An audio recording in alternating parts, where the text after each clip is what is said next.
ISIS is as much Islamic as the KKK is Christian. Don't they have a cross?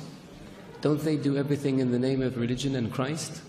Don't they believe that Christ compels them to lynch and kill people of African descent? Can one really say that the KKK is a Christian organization? There are other groups that one can point to.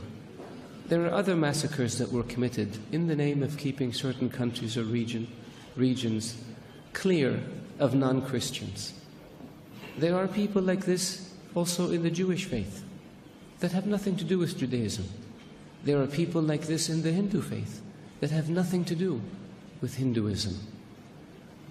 For anyone to argue that Daesh is Islamic is preposterous. In the Islamic faith, the Quran reveals that you have your faith and I have my faith. And you're free to practice your faith and I'm free to practice mine. What greater sign of tolerance and acceptance do you have than this? In the Islamic faith it says, he who kills an innocent soul is as if he has killed all of humanity. And he who saves an innocent soul is as if he saved all of humanity. What better example of compassion and mercy do you have than this?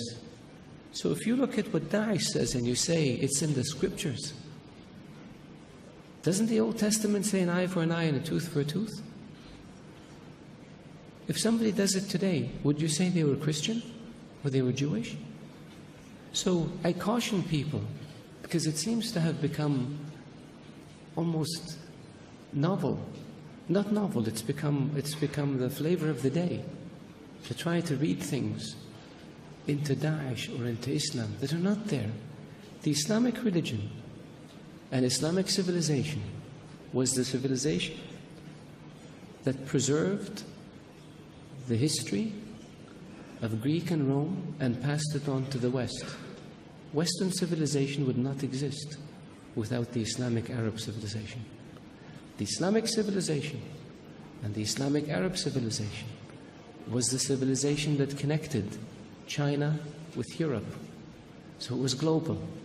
The point I made early on about being an intermediate civilization, this is what I mean.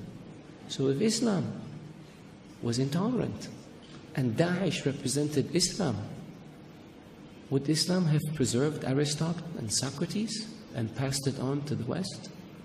Would Islam have connected Eastern civilization with Western civilization? Of course not.